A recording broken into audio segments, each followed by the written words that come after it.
time for local news that matters. This is KARK4 News at 6. An EF1, low on the scale, still big on power. This surveillance video shows proof of that as a tornado roared through the Jessieville School's football field. Trees bending, light poles snapping in half, some roofs coming off. Meanwhile, inside the school, hundreds of people taking cover in a safe room. Thanks so much for joining us tonight at 6. I'm Laura Monteverde. Hello, good evening, everybody. I'm Bob Clausen. Many Arkansans starting out the new year cleaning up from tornadoes and flooding. Damage stretching from one corner of the state to the other corner. Our Lisa Hampton begins our coverage tonight from Jessieville, where classes are out until next week after that school was damaged. Lisa, several homes and businesses also impacted. How are things doing?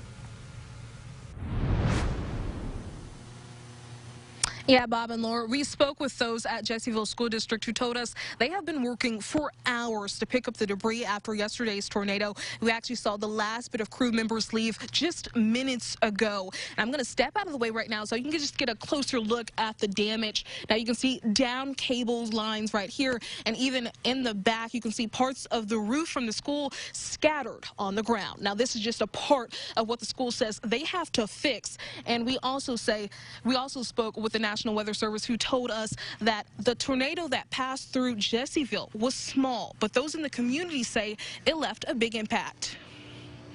It was a shock.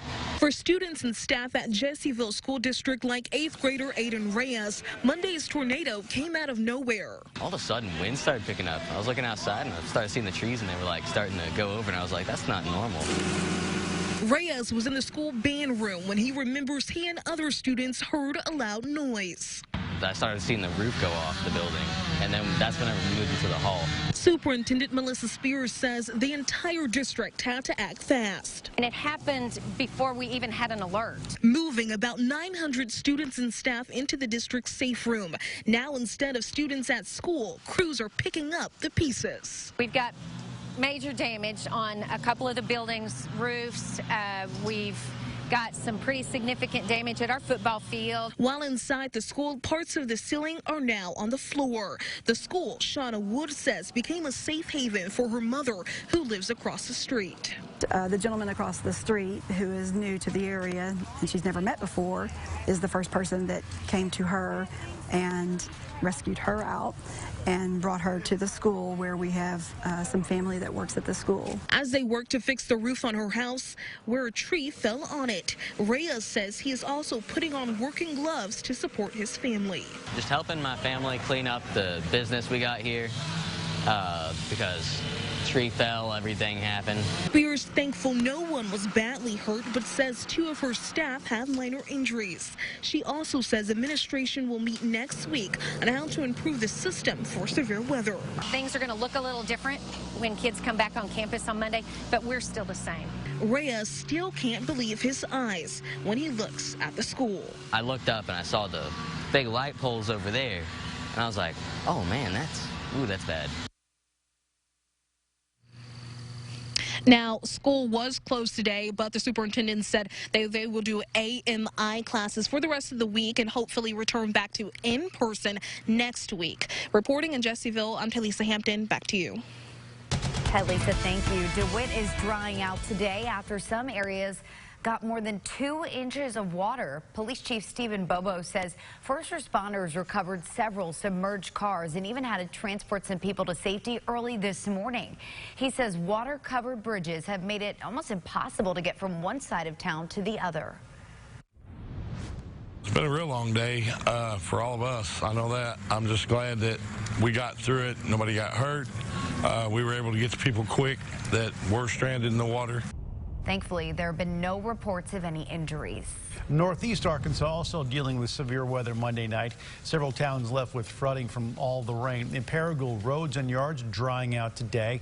We're told several people had to be evacuated by boat. There was also high water on Walnut Ridge and Newport as well. And right now on KARK.com, we've got several stories on the severe weather that stretched around the natural state and the cleanup process.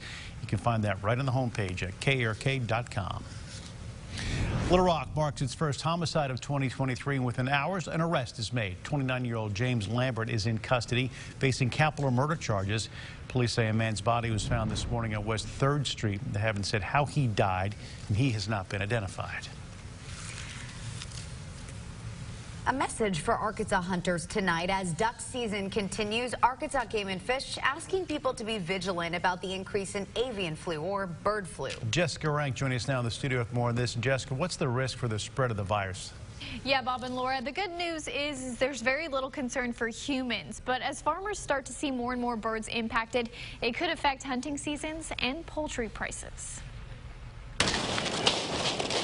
The great outdoors. We just kind of have a special place in our heart for this area. This is where Dustin Roddy spends most of his days. A 9 to 5 on the farm with some of his best buddies. Just a group of guys that have grown up duck hunting. Roddy runs a farm real estate and wildlife development business for waterfowl. Last month, he was out searching for ducks when his drone picked up something unimaginable. What in the world's going on? I mean, it was eerie. Those white dots are all dead geese.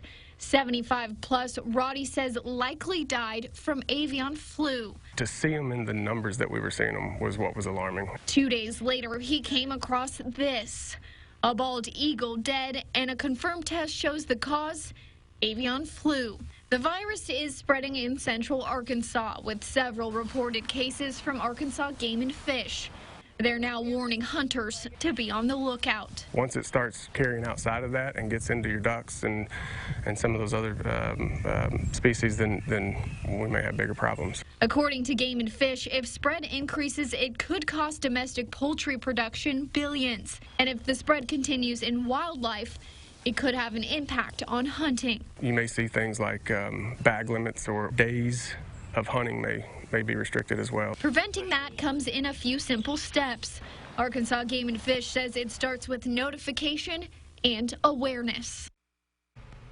Now, Arkansas Game and Fish is asking the public, if you come across a big group of dead birds in the wild, to contact them. The more they know where the virus is spreading, the better they can get a handle on it. Reporting in studio, I'm Jessica Rank for KARK4 News. Jessica, thank you. Little Rock Mayor Frank Scott Jr. is in isolation tonight after testing positive for COVID. His office says he's feeling okay and does have minor symptoms. The mayor and 9 other members of the board were in attendance at swearing-in ceremonies Sunday, and because of this, tonight's board of directors meeting is being postponed until next week. The board meeting will now be Tuesday, January 10th at 4 p.m. A pair of dogs and their owners has a neighborhood upset, accused of hurting another pair of children. Coming up later, hear from a mom who says her daughters were attacked by the dogs. And after a quite rough Monday afternoon and Monday night, a quieter day around Arkansas today, thankfully, and also a pretty mild day as well. 74 the afternoon high, 62 the low, and 1 1/3 inches of rain roughly at Little Rock today. Combine that with yesterday's rainfall, nearly 2 inches over 2 days. We're going to dry out for several days, but as always, there's more rain in the forecast. I'll let you know what it means for your weekend next.